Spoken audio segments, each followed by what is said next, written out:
Hi, everybody. This is Chris Weymouth, director of the Weymouth Group and also broker designee for Keller Williams Realty Center. I just want to invite you for part two. We're here with Frank Luber. And Frank, thank you for being on board with us today. I can't tell you how honored I am to have you here for the second part. The first one, what we were able to cover you when you had talked about your early days when you're growing up in Baltimore. And today we're going to segue right into your radio days. The radio days actually started in Annapolis back in November of 1956. After I had completed a course in radio and broadcasting at the National Academy of Broadcasting in Washington. So November of 1956 in Annapolis, a station with the call letters of WASL. That's what where would it all that stand for? started. What would ASL mean? They typically had sometimes a meaning. Did the ASL have have a meaning? No, Wassel, I guess. I don't know. Okay. We went through several call letters there. We had WASL when I started. It then became WIPA because we joined our simulcast with, of all things, a station in Philadelphia, WIP. So WIPA was WIP and the A was for Annapolis. Okay. Now, the problem with that setup was that we were taking all the broadcasting in the morning and afternoon drive times from this Philadelphia station, WIP. But the problem is they were talking all about Philadelphia, traffic reports about Philadelphia, the weather about Philadelphia. It had nothing to do with Annapolis. Oh, that's But funny. obviously the owner was trying to get away on the cheap. Okay. Yeah. Well, you ran into a couple of those cheap guys in the radio. Yeah, I remember as a young kid, my father would talk about you, and I'm jumping ahead in your TV days, but I mean, you're an icon in my family. So you're in Annapolis, and about what I know that you had a sporting goods store in Annapolis. Was this about the same time, or was it later on? Oh, I don't even want to talk about that. Okay, all right, we won't go into. I lost my shirt and my pants, my shoes, and everything in that debacle. And we had some investors too. They lost money in it. But we got into the retail business, sporting goods retail. And the problem with that is that you can't compete with the big sporting goods stores. And they didn't even have Dick's Sporting Goods then. There was Brooks Robinson had a store. I think there was Bart's and BARTS in Glen Burnie. There was Sears they were selling, at a price much less than what we could sell it for. And then there was, companies like Champion that are still around today. But they were selling on both sides of the street. They were selling wholesale and they were also selling retail. So it was very difficult to compete with these big stores. And as I said before, some of them hadn't even come on board yet, like Dick's Sporting Goods or Bass Sports Shops or companies like that. So, we were just a little pebble compared to the boulder in the business and couldn't survive. Got it. Well, let's start right off into your radio days. And I think you and I, when we went through this before, one of the most memorable that came up to me and at least that popped out was your interview with John F. Kennedy. Do you want to get into that a little bit? Yeah, I started at that was when I was at WCAO. Eventually, when I left Annapolis back in 1958, by 1960, I was working at WCAO in Baltimore, a giant of a station. So I started, I believe it was in May of 1960. And I was only there for about a week, 2 weeks or so, maybe 2 weeks. And it was right around the time that Maryland had its primary election in May of 1960.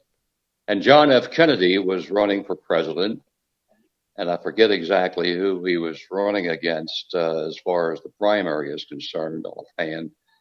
But anyway, there was an arrangement made where he would call the station from the West Coast because the next primary after Maryland, I believe it was Oregon.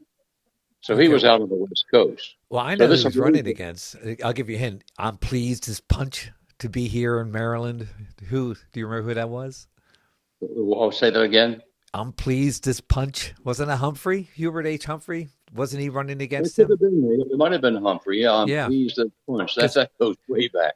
But yeah, anyway, because Johnson backed out, and Humphrey was the one who decided to run. yeah, Hubert Humphrey. Now that you mentioned that. So anyway, John F. Kennedy, an arrangement was made for him to call the station after the primary results were in here in Maryland.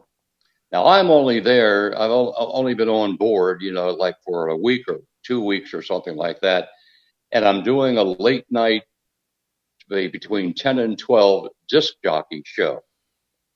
So anyway, the phone call comes in. It's the hotline phone was right behind me. I picked it up, and lo and behold, there's John F. Kennedy. Hello, this is John Senator Kennedy. He was a senator then, obviously. This is Senator John Kennedy. Is this WCAO? Yes, it is, Senator. Oh, hi. So anyway, I wanted to record an interview with him, and I had to tell the engineer, to basically run a lot of songs or records in a row so that I could actually devote my time to interviewing John Kennedy. So I had the interview with him, and my voice. I mean, I was nervous as I don't know what, because as I said, I had just started there at the station, and I'm already nervous. Now you Wow, have the senator running for president calling, and I'm doing about to do an interview with him. My voice is like this almost. that's perfect. That's absolutely I perfect. had a recording of that um, here in my house Oh, somewhere no upstairs. way. Yeah, of that interview, and That's incredible. it actually they instead of putting it on a tape, they put it on what they call an acetate, and an Oh, acetate is nothing more than cutting a record at the station. oh, I thought Uh, maybe you were talking they etched it in stone or something like that. yeah, they just cut a record for me instead of giving me a tape recording of it. I Uh-huh. still have that. That I is, really should put it on, a CD or something like that yeah. because it'll last a whole lot longer. Because if you break an acetate, that's gone. Oh, It's like yeah. breaking a record. Oh, yeah. Yeah, it's like the scene from It's a Wonderful Life where she cracked a record on the record player. Yeah, because back then they vinyl. They weren't cutting vinyl back then. I wonder how many of our listeners remember records anyway. Well, speaking of record and labels, you also work for Deca Records. Isn't that right? Around this, was it about this time or was it before? Well, no, that was back in 19. That's right after I left Annapolis. That was a tweener job between when I Ah, okay. left Annapolis and joined WCAO. In between, I worked for Deca Records, promoting records like Jackie Wilson, Brenda Lee, on the Carl Brunswick and Everest labels. Got it. And that was the funny story is that your boss at Deca Records ended up being my wife's boss at Deca because she worked there for a short period of time. That was really Yeah, cool. she was, that was surprising because she ended up working for the same boss that I worked for, Eddie Keelan Eddie, yeah. at Deca Records. And while, in fact, Eddie, he passed away just a few years ago, but Wow. Eddie gave her a pay slip of my pay for a week, Oh, right? that's how much was it? $60. Oh, And I'll tell you a real short story. Um, $60 was nothing. So apparently the promotion people would make a little bit more money, um, maybe another $40 a week, $50 a week, or something like that, in effect by padding their expense accounts. oh, Sound familiar? yeah. Uh-huh.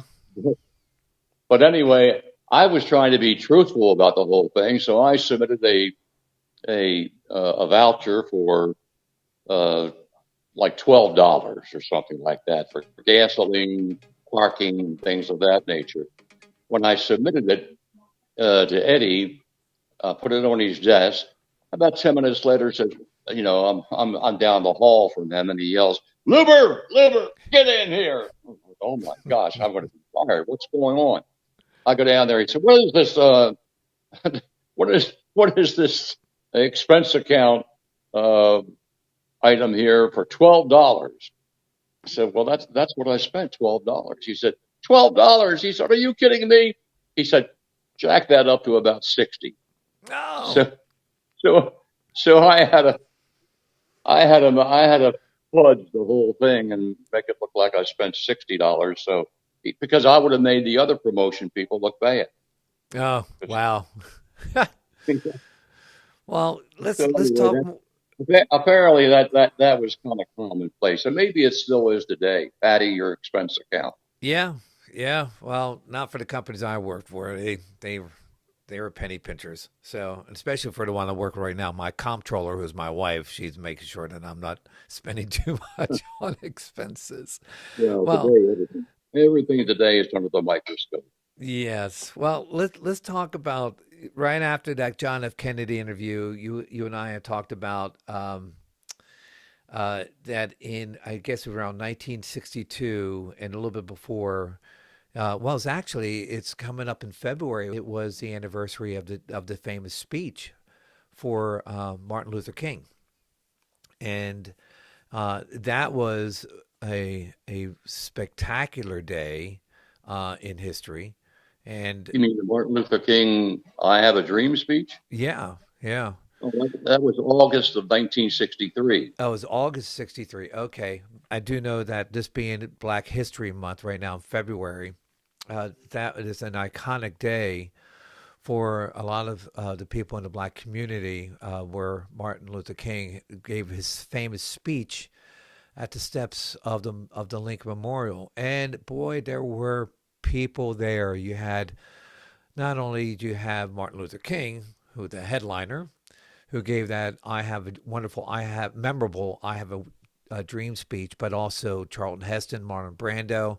I want to share, if you could share with me your memories about specifically those two, but anything else that comes to mind, but specifically about the Marlon Brando and Charlton Heston interactions you had. Well, there were a couple of interactions that were kind of indelible in my mind. And the one had to do with Marlon Brando. We were standing about 30 feet behind where Martin Luther King in August of 1963 was giving that famous "I Have a Dream" speech. And Marlon Brando, who was a big, big artist at the time, big movie actor, played in a lot of movies. Later on, of course, The Godfather and what have you. But Hmm. uh, he had this, it looked like a rod or something like that, wrapped up in brown paper. And we got talking about segregation in the South for some reason. I mean, I'm standing right next to him, this big star.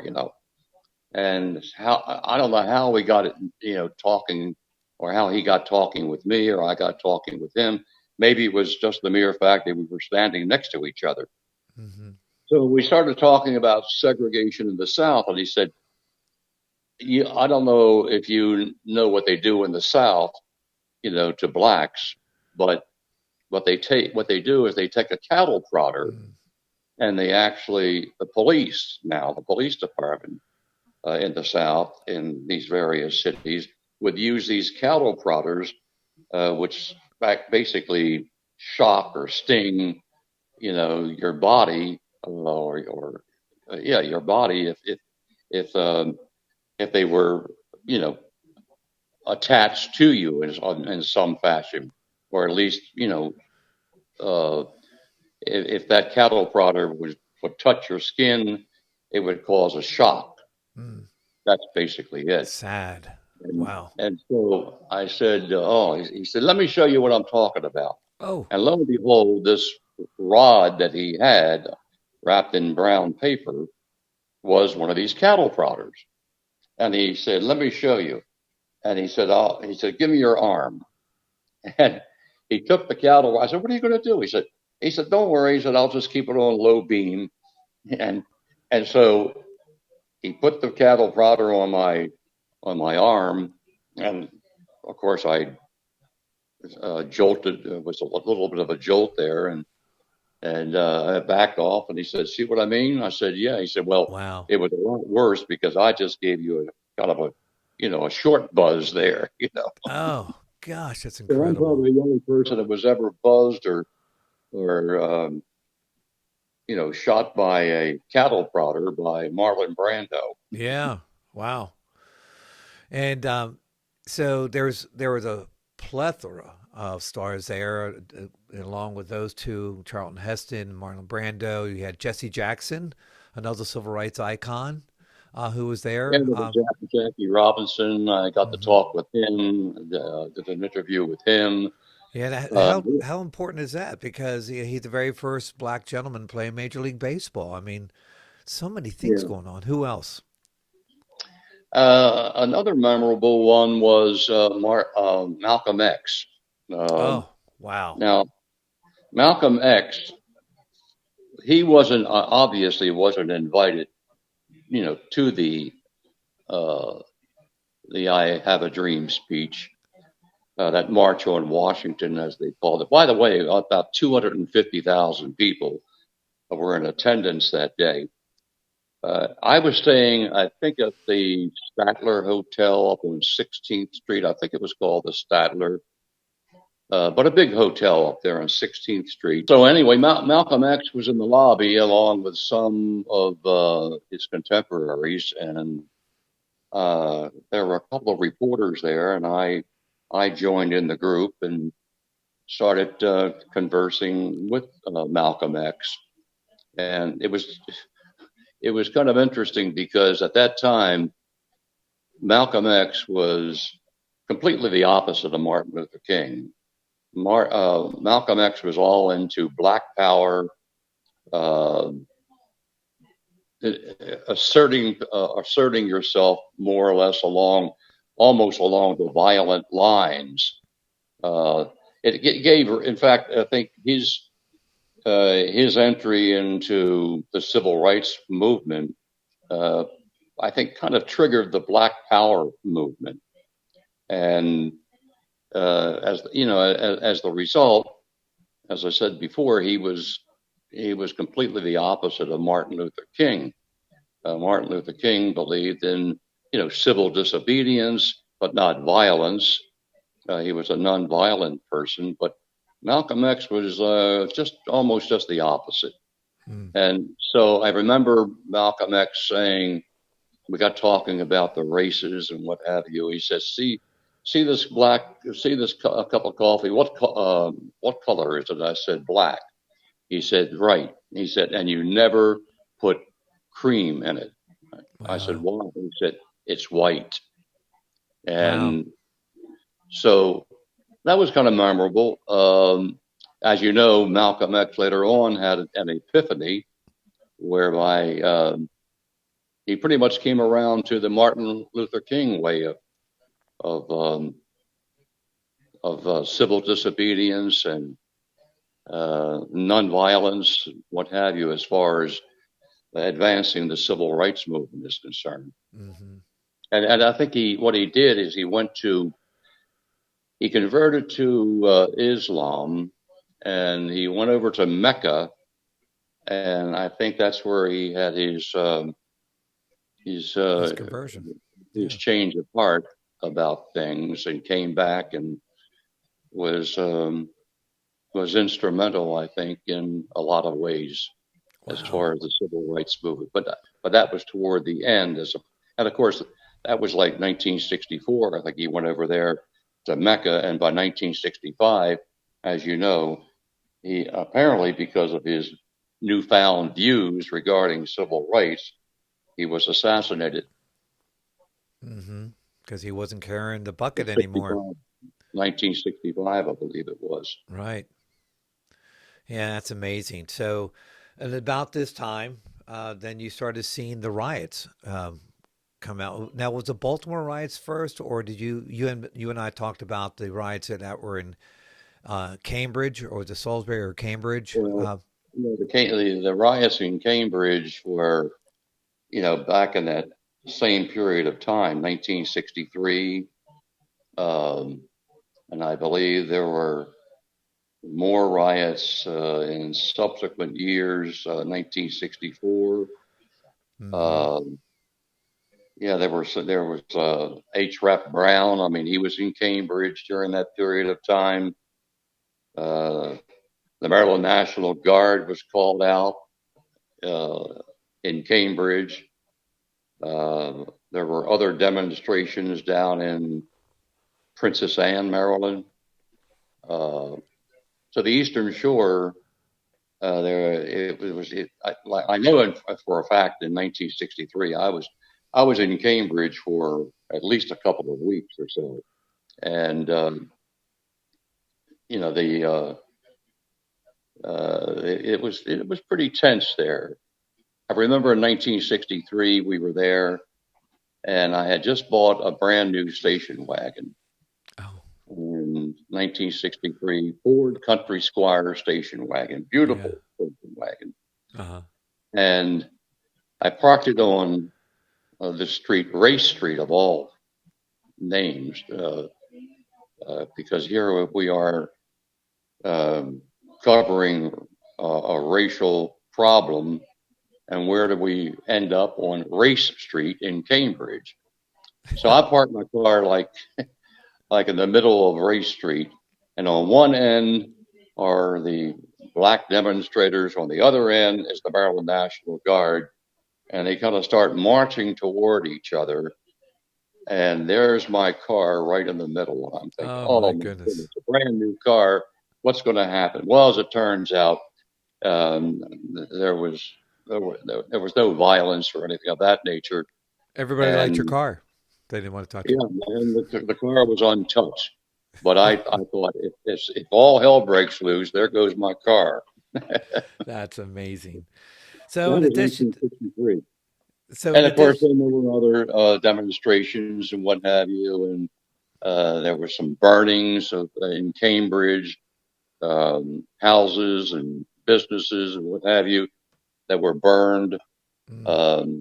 About the same period of time, 63, 64, maybe even 65. H. Rap Brown was in town. A lot of these things, happen, so quickly and so often that it's really hard to pinpoint exactly when all these things happen. Well, it was a happening decade. I mean, this decade was like you and I had talked about. There was so much going on in that short period of time. When you think about what happened between 1980 and 1990, it's not as memorable as it was back in 1960 to 1970. So many things that are just happening. From 1960 to about 1972. Mm-hmm. It was a period of time where every day. It was almost like a blur. I mean, every day there was something that was going on. And it had to do either with the civil rights movement, assassinations, the Vietnam War demonstrations, the civil rights demonstrations, public accommodation demonstrations. All these things were going on in that period of time from 1960 to 1972, and hardly a day ever went by where there wasn't something going on. If I had to do it when I was in my, covering all that back in when I was, in my 50s and 60s, 70s, or whatever, I probably wouldn't have the stamina, what have you, or the ability maybe to do it. But back then, I was in my 20s and early 30s, and I just kind of thrived on it, really. I mean, I Yeah, you said enjoyed. you were putting in, what, 15 hours a day at times? Yeah, yeah, yeah. I would get in there. I'd, start my mornings off back in the 1960s. Maybe start my morning off by going down to the Central Police Station and checking the overnight crime blotters to see what went on, and then rushed up to the station to get on the air by 6 o'clock and report on some of the things that I was able to pick up down at the Central Police Headquarters in Baltimore, and then worked on the air from 6 to 10, and then after 10 o'clock, I went out on the road and to the courthouse, the Baltimore courthouse, or the Baltimore County courthouse, Just or sniffing out the wherever story. there was news. Yeah, Wow. wherever there was news going on, I was there, and I would get home maybe about 4:30 in the afternoon. So I started out, getting up about 3:30, 4 o'clock in the morning, and I'd get back home about on average about 4:30 in the afternoon. So on average, I was probably, putting in it, 12 hours, and there were days when it might have been 15 hours. Wow. Well, we would be remiss if we didn't talk about my favorite story. And those mop top ragtag kids, I want to hold your hand, foursome, the Beatles. So you had a memorable experience with them. I would love for you to share that with everybody here because if you look at your Facebook page, on your profile page, you have that picture. Let's talk about how that all came about. Well, that was 1964, September 13th or something like that, 1964, when they came to Baltimore, the only time they ever, as a group, came to Baltimore. So again, that was right in the middle of all that. In fact, that was like a respite, really, because that was a fun thing to cover. Uh, all the other things were so important and so serious, but right smack dab in the middle of the 60s, when all these things I just mentioned were happening, the Beatles pop up and come to Baltimore in September of 1964. And so obviously I was called upon to cover them. And I think I started out going out to the airport when their plane came in. And I started meeting with them at that time. Eventually, I think in the airport, somewhere in the airport, they had like a quickie news conference. So I covered that. And then by that time, they went to their hotel, and I somehow or another managed to finagle my way to their room. And they were staying at the Holiday Inn, catty corner, right across the street from the Baltimore Civic Center. So uh, I decided I'd get on the elevator, and that's right. Somebody told Yeah, me in the lobby what floor they were staying on. they were doing And like to be that. honest with you, What room number? Yes. I'm sorry. It wasn't a police officers who were there at the time, kind Yeah, of like well, went, I'm getting to that. But somebody on the in the lobby apparently told me what floor they were on. I want to say the fifth or sixth floor, something of that. I forget exactly what floor it was. But anyway, I get on the elevator. I get off the elevator. If it were today, obviously, I would have been, as soon as I got off the elevator, they would have probably, the, uh, the police or guards or whatever, they would have probably shooed me away. Mm-hmm. But in this particular case, I knew a lot of the police officers in the central district. I get upstairs on the floor that they were on, and I started walking down the corridor, and a police officer, or there were two police officers, and one went like this and pointed to the room that they were in. So, so what I did is I just went to that room, to that door, knocked on the door, opened the door, walked in, and there they are, the Beatles, and And they some of their. remembered you. Hmm? Didn't they remember you?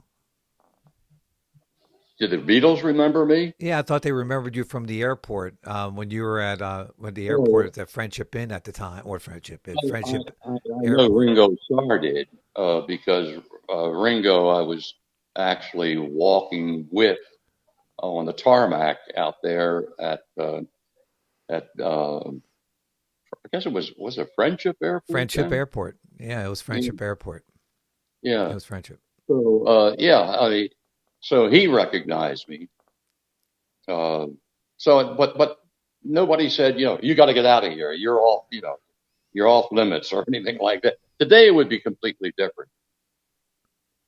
But anyway, I got, yeah, I just sat down with them before their first show, and then in between the two shows, they came back to the hotel briefly, and I was able to again sit down with them, and we conversed a little bit. John Lennon was probably not as not the type of person that had a lot to say. Ringo didn't have a lot to say. Paul McCartney, and I guess was the most vocal one of all. George Harrison was pretty vocal. I mean, I'm not saying that John Lennon didn't have anything to say, but Ringo Starr was probably the quietest of all four. So we just Mm. sat around and chatted about different things, and at some point, um, I guess I must have mentioned about getting a pic. Oh no, there was a photographer in there, and the photographer said, "Frank, would you like to have a picture taken with the Beatles?" And I said, "With the guys," and I said, "Oh yeah, that would be great." Wow. And the photographer was actually from Washington, and so one of the Beatles, and I don't know exactly which one, said, "Well, if we're going to take a picture, this gosh awful place looks trashy in here. Let's go outside in the hallway and take a picture." It sounds like Paul. Sounds like something Yeah, Paul would say, you know? yeah. So anyway, we went out in the hallway and posed. They posed in front of the door with me, and that picture. I mean, it was a great picture. I mean, I really liked the picture because they looked so natural. Some were looking directly at me. It was like a candid shot almost. It wasn't, Yeah, it's even it's though an it was icon. posed, it was almost like a candid shot. Yep. And I remember cleaning out your garage one time and found a postcard of the all four Beatles, and of course, the electronically or autograph on the picture. But you turn it over, you had all four signatures of the Beatles, and you had their autograph on that postcard, which was really cool. And you Yeah, had mentioned that this was a respite. It was a quiet time because this is just recently after John F. Kennedy was assassinated. And the Beatles came in and just provided an absolute respite to this country, which was just worn out, absolutely worn out. well, that was the beginning of the London, or the British invasion, as they Hmm. called it, because after the Beatles, the Rolling Stones, actually before the Rolling Stones, I believe, the Dave Clark Five came in, and they played at the Civic Center. I think eventually, I remember covering them as well. I got a picture taken with them Yeah, it's somewhere in my. Where is it? Where is that picture? I don't know. Of course, Um, he's talking to Susan, his beautiful, yeah. wonderful wife. But we had, yeah, right after that, the Rolling Stones came into play, and around that period of time, I was doing some, believe it or not, I was doing some record hops at the Ellicott City Armory, Oh yeah, and yeah. I did record hops there, teen record hops, and then later on, uh, it was some of the local guys that I know. Bob Reed has passed away. Richard Williams. There were three or four of us. We would put on some dances uh, at the Ellicott City Armory, and again that was back in the I think that was probably in more or less. I did the teen dances I know in the '60s and probably the middle to late '60s, and then uh, the adult dances with Ronnie Dove and a couple of other different groups um, we did at the Ellicott City Armory.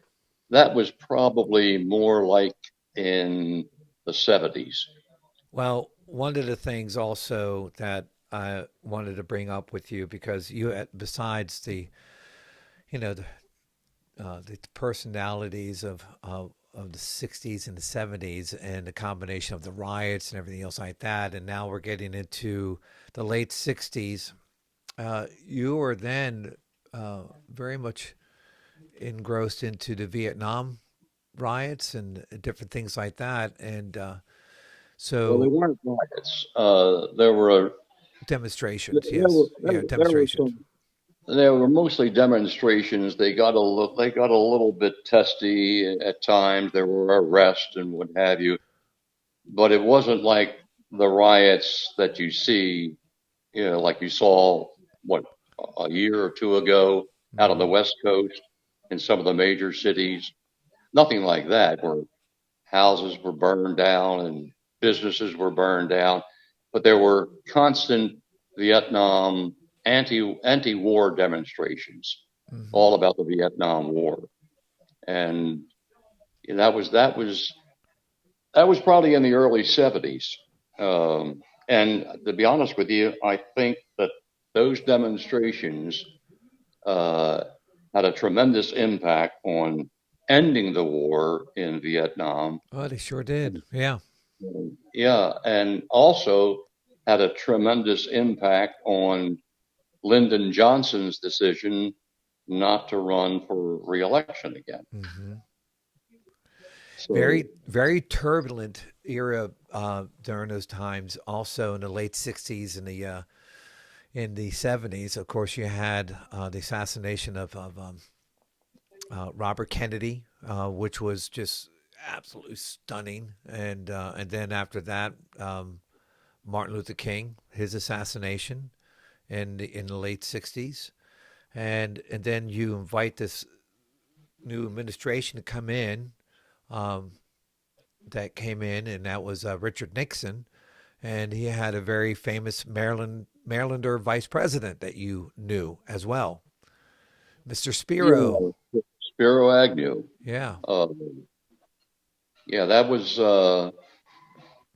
would have been back in the let's see, when did he run for governor? He was Spiro Agnew was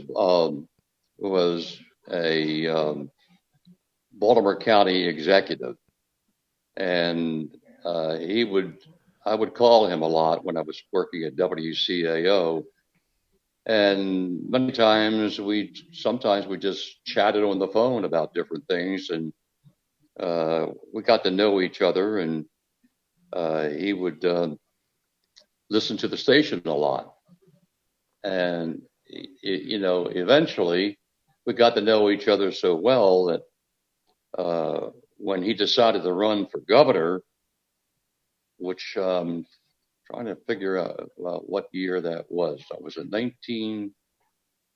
I know. I'm not really sure what year it was right now. I'd have to do my homework on that.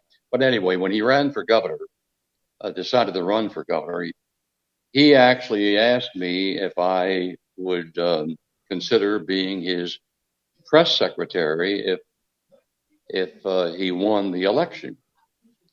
And I said, gee, I felt very honored by that, but by the same token, my heart was in broadcasting.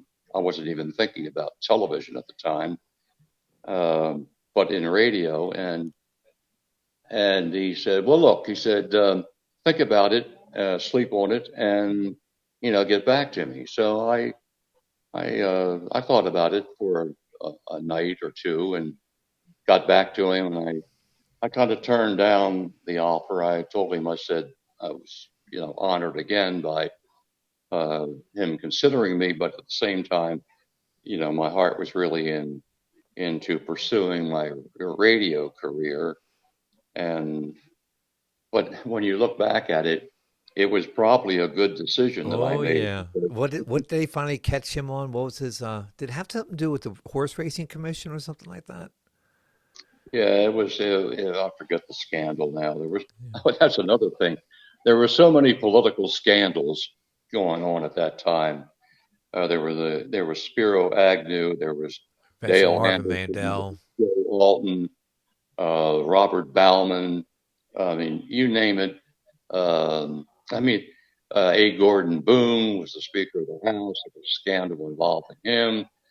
Mandel, the governor. I mean, it went on. As I said before, there were so many things going on. It's really hard to keep up with them all, even in retrospect.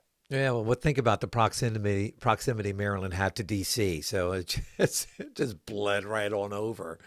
So, anything else that you can think about, Frank, as we get close here to the end? And absolutely, my head is spinning of all the things. And I just love history, and I'm part of it because being one of the youngest of 9 kids, couldn't help to be engrossed into these things that happened in the 60s, although I was just a young kid.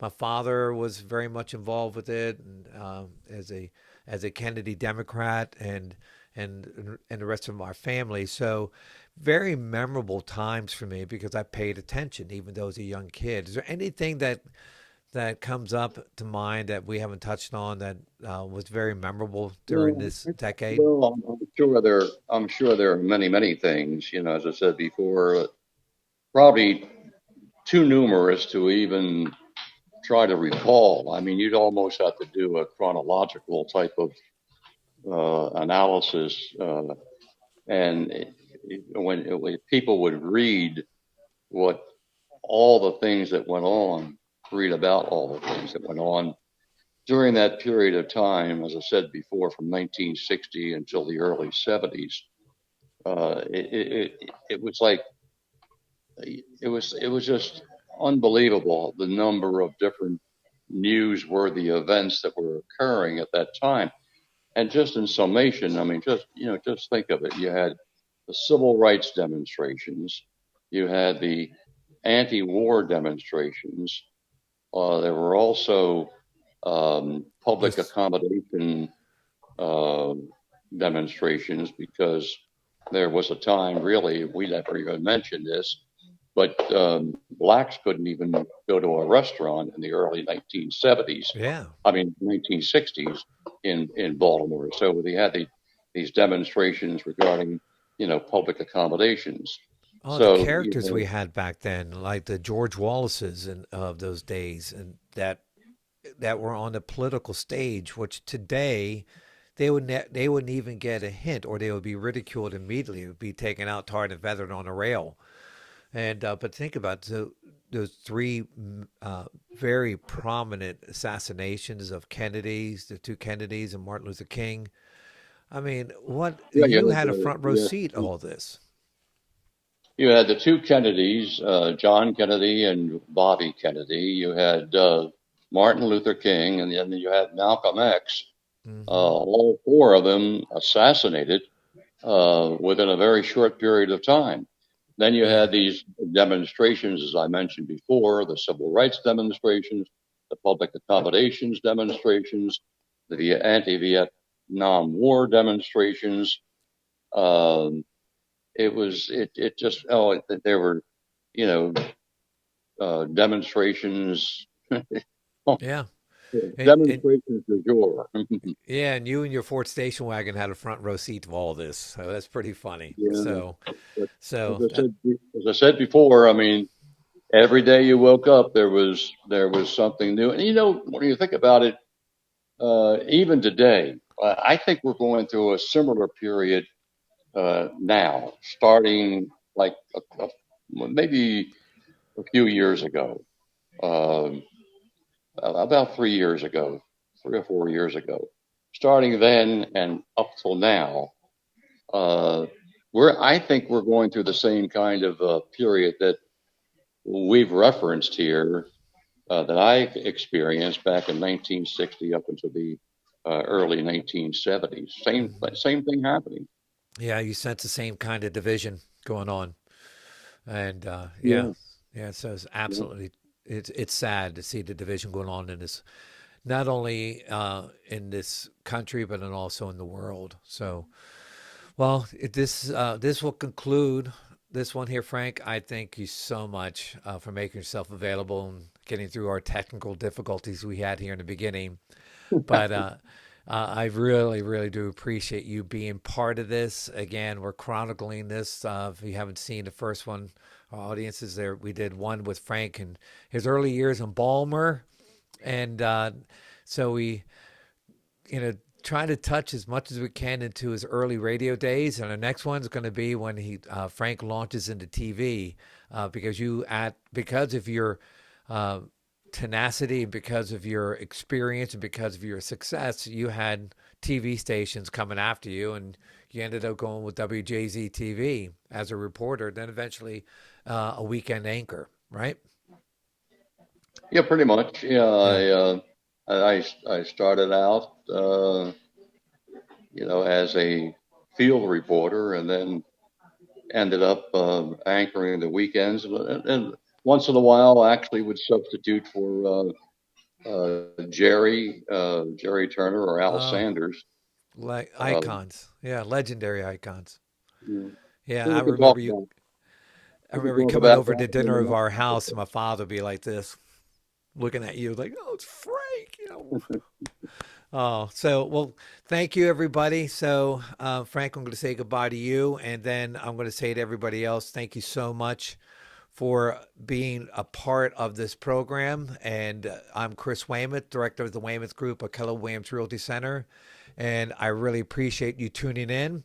Don't forget to like, don't forget to subscribe, and then we'll be sending out some more notices for part number 3 of the Frank Luber interviews. Have a wonderful day. Thanks for being part of this.